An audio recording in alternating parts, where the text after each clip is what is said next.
21절까지 말씀입니다. 요한복음 3장 16절에서 21절까지 말씀입니다. 우리 한 절씩 교독하도록 하겠습니다. 하나님이 세상을 이처럼 사랑하사 독생자를 주셨으니 이는 그를 믿는 자마다 멸망하지 않고 영생을 얻게 하려 하심이라. 하나님이 그 아들을 세상에 보내신 것은 세상을 심판하려 하심이 아니요 그로 말미암아 세상이 구원을 받게 하려 하심이라. 그를 믿는 자는 심판을 받지 아니하는 것이요 믿지 아니하는 자는 하나님의 독생자의 이름을 믿지 아니하므로 벌써 심판을 받은 것이니라. 그 정죄는 이것이니 곧 빛이 세상에 왔으되 사람들이 자기 행위가 악함으로 빛보다 어둠을 더 사랑한 것이니라. 악을 행하는 자마다 빛을 미워하여 빛으로 오지 아니하나니 이는 그 행위가 드러날까 함이요 진리를 따르는 자는 빛으로 오나니 이는 그 행위가 하나님 안에서 행한 것임을 나타내려 함이라 하시니라. 아멘. 오늘 본문 말씀을 통해서 13241-2라는 제목으로 말씀을 나누겠습니다. 제목이 13241-2인데 기억력이 굉장히 탁월하시거나 센스가 있는 분들은 제목의 의미를 아시리라 생각됩니다. 제가 올 3월 달에 요한복음 3장 16절 말씀을 통해서 13241이라는 제목으로 함께 말씀을 나눈 적이 있습니다. 13241이 뭐죠? 네, 하나님이 세상을 이처럼 사랑하사 독생자를 주셨으니. 요한복음 3장 16절은 가장 잘 알려져 있습니다. 많은 크리스천들이 암송을 하는 구절이고 믿지 않는 사람들조차 한 번쯤은 들었을 만한 말씀입니다. 한 절이지만 복음의 핵심을 담고 있는 아주 귀하고 중요한 말씀입니다. 그런데 많은 사람들이 요한복음 3장 16절의 말씀은 잘 알고 있지만 16절 이후에 나오는 말씀에 대해서는 잘 알지 못하는 경우가 있습니다. 그래서 오늘은 16절 이하의 말씀을 통해서 하나님의 그 말씀, 요한복음 3장 16절과 이어지는 그 말씀을 나누었으면 좋겠습니다. 먼저 요한복음 3장 16절을 통해서 제가 3월 달에 세 가지를 나눴던 것 같습니다. 첫 번째는 하나님은 우리를 사랑하신다. 두 번째는 독생자 예수 그리스도를 지불하실 만큼 우리는 존귀한 자들이다. 그리고 그만큼 죄는 심각하다. 세 번째로 예수 그리스도를 통해 영원한 생명을 주셨고 영원한 생명과 구원의 감격은 현재 지금 누리며 살아야 한다라는 말씀을 나눴습니다. 그리고 오늘 본문 이어지는 17절 이하의 말씀을 보시면 우리는 하나님이 예수님을 이 땅에 보내신 목적을 볼 수 있습니다. 오늘 본문 17절 말씀입니다. 하나님이 그 아들을 세상에 보내신 것은 세상을 심판하려 하심이 아니요 그로 말미암아 세상이 구원을 받게 하려 하심이라. 예수님의 이 초림의 목적이 무엇인가? 오늘 17절은 분명하게 말씀하고 있습니다. 심판이 아니라 구원이라고 말씀하고 있습니다. 하나님의 마음, 예수님의 마음은 기본적으로 사랑입니다. 그 사랑으로 인해 우리에게 구원을 베푸시기 원하십니다. 그 구원의 대상은 오늘 본문에 나오는 것처럼 세상입니다. 모든 세상입니다. 죄로 말미암아 타락하고 죄 가운데 여전히 살아가고 있는 또한 죄인인 저와 여러분 그리고 세상을 향해 구원의 길을 내어주셨습니다. 이 구원의 길은 오직 예수 그리스도로만 통하여서 가능합니다. 오늘의 본문 말씀처럼 그로 말미암아 예수 그리스도로 말미암아 가능합니다. 하지만 오늘날 세상은 우리를 향하여서 다른 길들이 있다라고 말합니다. 포스트모더니즘의 전형적인 특징이 바로 종교다원주의입니다. 모든 종교에 구원이 있다라고 말하고 있습니다. 아직까지 저는 샌프란시스코를 가보지 못했지만 샌프란시스코 가보신 분이 아주 많으실 텐데 여러분 샌프란시스코 가실 때 어떻게 가셨습니까?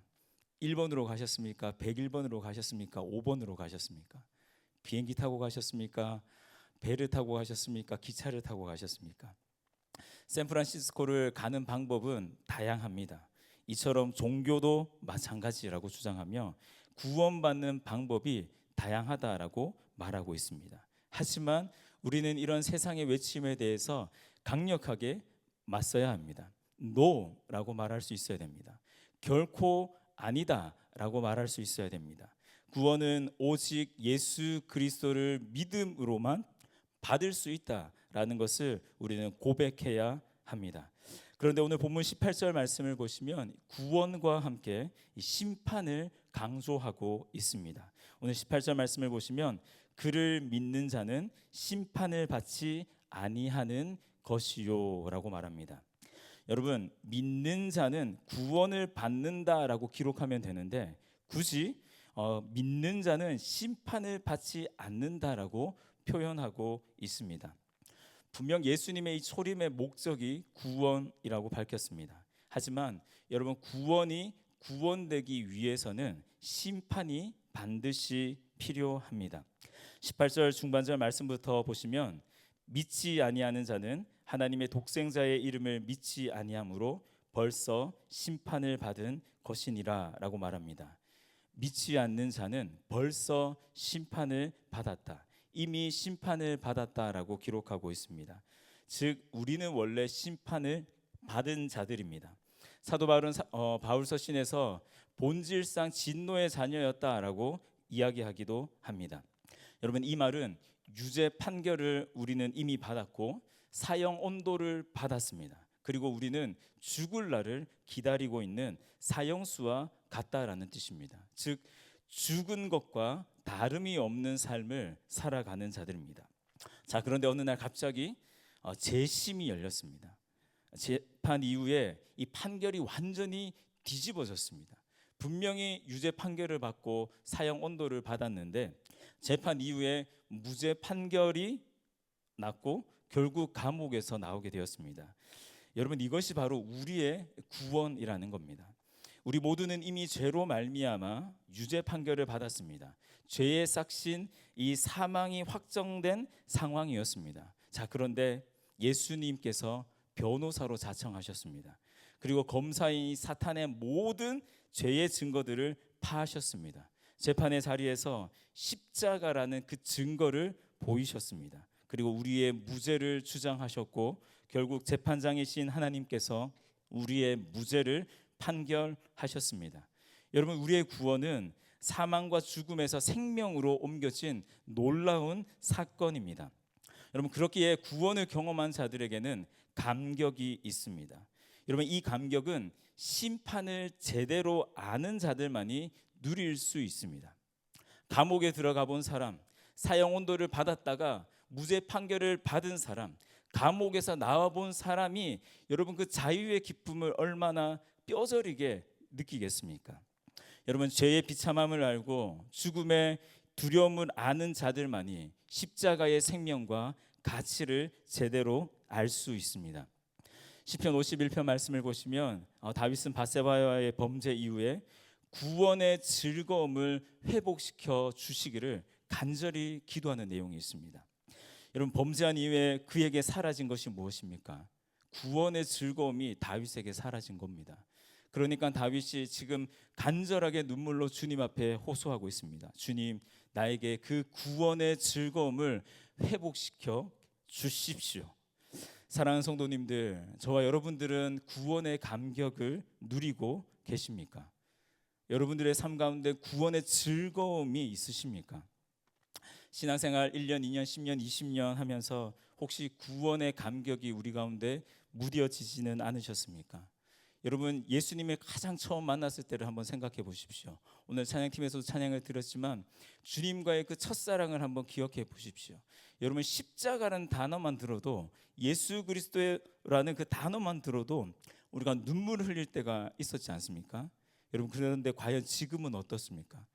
우리가 수십 번, 수백 번, 수천 번 십자가에 대해서 들어도 어쩌면 눈물 한 방울 흘리지 못할 수가 있습니다. 구원을 당연히 여기고 마치 구원받을 자격이 있는 것처럼 우리는 여기며 살아갈 때가 있습니다.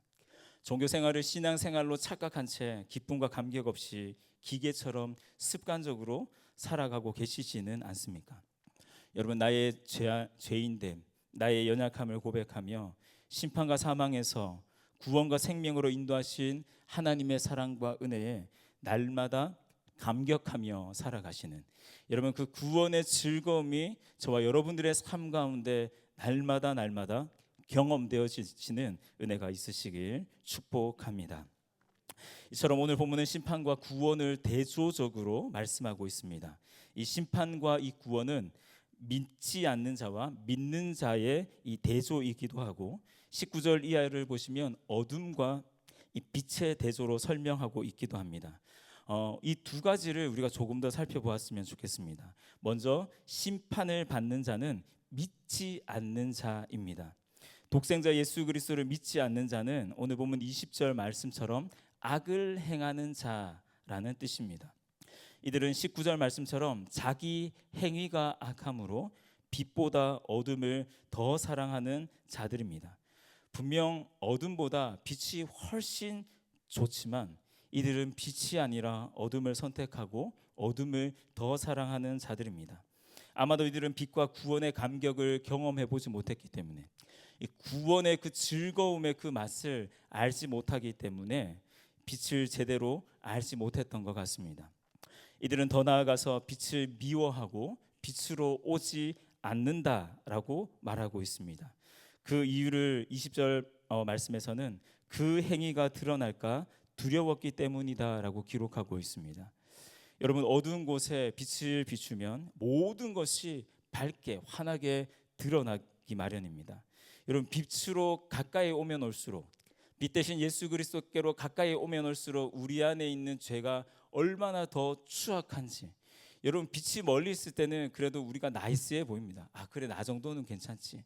이 정도 신앙생활 하는 거는 그래, 다른 사람과 비교했을 때 나는 잘하고 있을 거야 라고 착각할지 모르지만 예수 그리스도의 그 강력한 빛이 우리의 삶에, 우리의 인생에 비치면 여러분, 우리 안에 있는 작은 실오라기 같은 그 모든 죄악들, 그 더럽고 추한 것들이 선명하게 드러나는데 지금 이들은 자신의 죄가 드러나는 것을 두려워하였습니다. 그래서 죄를 감추려고 하다 보니 지금 짓고 있는 이 죄의 유혹이 달콤하고 그것을 포기하지 못하다 보니 빛으로 오지 못하는 것입니다. 빛을 미워하게 되는 것입니다. 그러나 믿는 자는 전혀 다른 모습을 보이고 있습니다. 구원을 받은 자는 믿는 자를 의미하는데 21절에서는 진리를 따르는 자라고 표현하기도 합니다. 여러분, 믿는 자란 무엇인가? 진리 대신 예수 그리스도를 따르는, 주님의 그 말씀을 따르는 자라고 성경은 말하고 있습니다. 이렇게 진리를 따르는 자들은 빛으로 나오게 됩니다.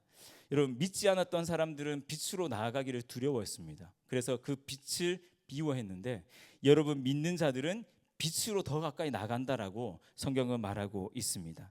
왜냐하면 이들은 어둠보다 빛을 더 사랑하기 때문입니다. 이 세상의 그 어떤 것보다 빛 대신 예수 그리스도를 더 사랑하기 때문에 빛으로 나아가기를 주저하지 않습니다. 여러분, 이들에게 죄가 없는 것이 아닙니다. 이들에게 연약함이 없는 것이 아닙니다. 여전히 이들도 어둠을 더 좋아하는 사람과 동일한 그 죄를 가지고 있는 사람들입니다.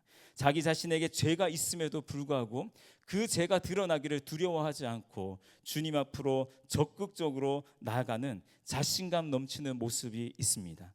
여러분, 어떻게 이들은 이런 적극적인 모습으로 예수님 앞에 나아갈 수 있을까요? 오늘 21절 하반절은 이렇게 말씀하고 있습니다. 이는 그 행위가 하나님 안에서 행한 것임을 나타내려 함이라. 여러분, 이들은 악한 행위, 죄된 모습이 없기 때문에 빛 대신 예수님 앞에 당당하게 나가는 것이 아닙니다. 분명 이들 안에도 문제가 있고 어려움이 있었겠죠.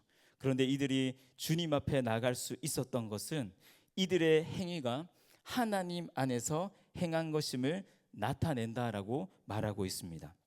여러분, 이 말은 자기가 행한 것이 자신의 모든 삶이 하나님으로 말미암아 행하여진 것임을 분명하게 밝힌다라는 의미입니다.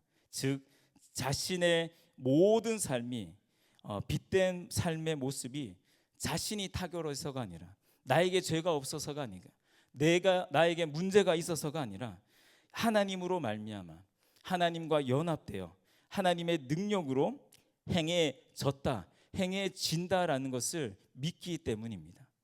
죄된 모습 그대로 주님 앞에 달려나가지만 주님께서 우리의 모든 죄를 용서해 주시고 우리의 삶 가운데 하나님의 그 거룩하고 선하심을 이루실 것이다라는 믿음이 있기 때문입니다.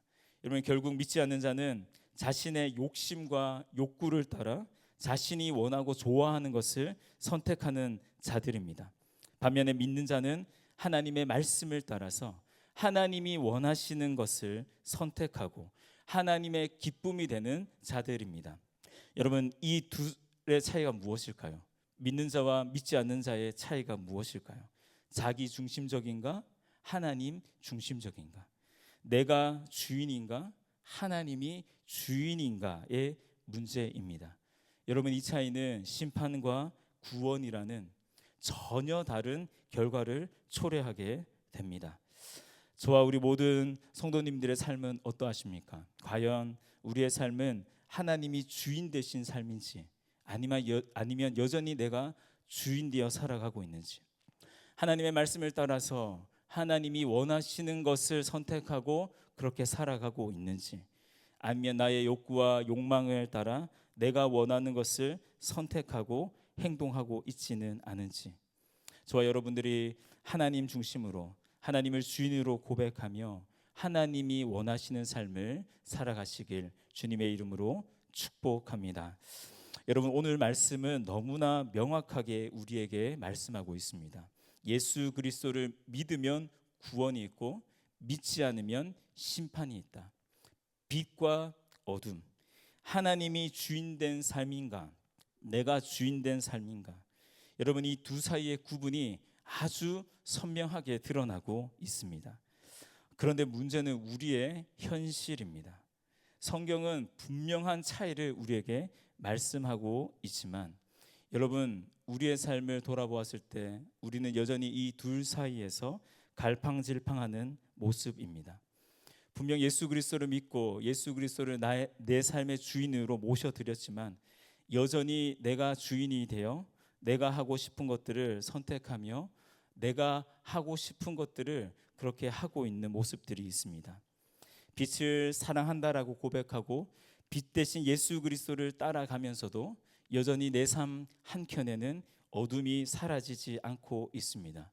때로는 내가 의지를 가지고 어둠을 쫓아가고 어둠으로 가까이 나아가기도 합니다.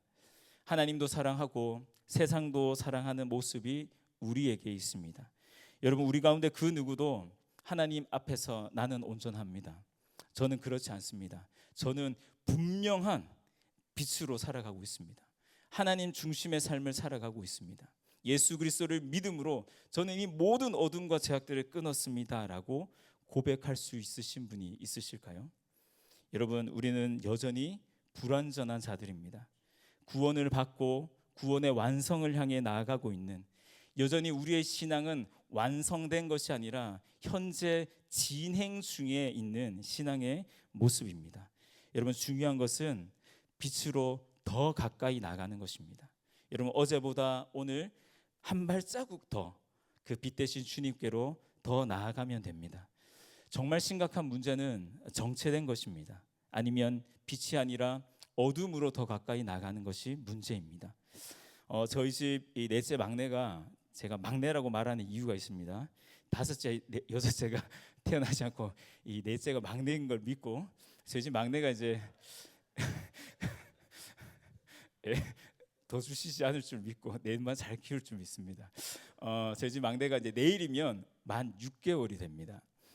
자녀를 키워 보시는 분들은 아시겠지만 6개월이 되면 우리 아이들에게 놀라운 변화가 일어나는데 그 변화가 뭐냐면 이유식을 시작합니다. 시기가 조금 빠를 수도 있고 늦을 수도 있지만 보통 6개월을 기준으로 이유식을 시작합니다. 모유만 먹다가 분유만 먹다가 이제 우유만 먹다가 이제는 이유식을 시작합니다. 처음에는 믹서기로 갈아서 입자를 아주 작게 해서 아이에게 먹입니다. 그러다가 점점 입자를 크게 합니다. 그러다가 결국 부모님이, 어른이 먹는 그 밥을 먹는 단계로 자라가게 됩니다. 여러분, 만약 아이가 1년이 지나고 2년이 지나고 3년이 지났는데 여전히 우유만 먹고 있다라면 여러분, 이것은 진짜 큰일입니다. 여러분, 신앙에서도 신앙 연수는 오래되었지만 이제는 장성에서 단단한 음식을 먹고 그 단단한 음식을 충분히 소화시켜내야 될 그런 단계에 이르러야 하는데, 여전히 신앙의 그 초보 단계에 머물러 있어서 신앙의 이유식 단계에 머물러 있다라면 여러분, 이것은 심각한 문제입니다. 우리는 그리스도 예수의 장성한 분량에 이르기까지 날마다 자라가야 될 줄로 믿습니다. 2024년을 마무리하는 12월이 되었습니다. 우리를 위해 이 땅에 오신 예수 그리스도의 그 초림을 기뻐하고 또 우리를 위해 다시 오실 예수 그리스도의 재림을 기대해야 합니다. 복음이 희미해져 가는 이 시대 속에서 더욱 선명한 복음의 진리를 고수하며 참빛 대신 예수 그리스도를 향하여 더욱 가까이 나아가야 합니다. 빛의 자녀답게 빛의 열매를 맺어야 합니다. 여러분, 그러기 위해서 우리는 어둠을 미워하고 빛을 더 사랑해야 합니다. 여러분, 어둠과 빛은 서로 공존할 수 없습니다. 우리가 빛을 더 사랑한다라면 우리 안에 있는 어둠은 상대적으로 더 줄어들게 될 것입니다. 예전에 고 한경직 목사님이 은퇴를 하시고 남한산성에 있는 별장에서 지낼 때 이제 갓 목사 안수 받은 한참 어린 그 후배들이 한경직 목사님을 찾아간 적이 있습니다. 그리고 목사님께 질문을 했습니다. 목사님, 이제 저희가 목사 안수를 받고 목회를 시작합니다. 저희들을 위해서, 후배들을 위해서 조언을 해주십시오라고 부탁합니다. 이때 한경직 목사님이 세 가지를 말합니다. 목사님들, 예수님 잘 믿으십시오. 두 번째, 예수님 잘 믿으십시오. 세 번째, 예수님 잘 믿으십시오. 여러분, 이게 목사기 때문에 예수를 더 잘 믿는 게 아닙니다. 여러분, 장로님이기 때문에, 권사님이기 때문에, 집사님이기 때문에 우리가 예수님을 더 잘 믿고 더 사랑하는 것은 결코 아닙니다. 여러분, 우리 마음 중심 가운데 예수 그리스도를 향한 그 사랑이 있어야 됩니다. 여러분, 그 사랑의 깊이가 깊어지고 넓이가 넓어지고 높이가 높아져야 됩니다. 여러분, 그 사랑의 그 짙기가 더 짙어져야 되는 것입니다. 사랑하는 성도님들, 우리를 사랑하셔서 독생자 예수 그리스도를 이 땅에 보내신 그 사랑을 기억하고 우리 역시 그 사랑 주신 그 주님을 사랑해야 될 줄로 믿습니다. 빛으로 이 땅에 오신 예수 그리스도를 더 사랑해야 합니다. 2024년 마지막 날 올 한 해를 돌아보셨을 때 작년보다 내가 주님께로 더 가까이 다가간, 주님을 조금 더 많이 사랑하게 된 올 한 해였구나라고 고백할 수 있는 저와 우리 모든 성도님들 되시길 주님의 이름으로 축복합니다. 우리 말씀을 기억하시면서 우리 함께 찬양 드리겠습니다. 내 주 대신 주를 참 사랑하고, 우리 함께 찬양 드리겠습니다.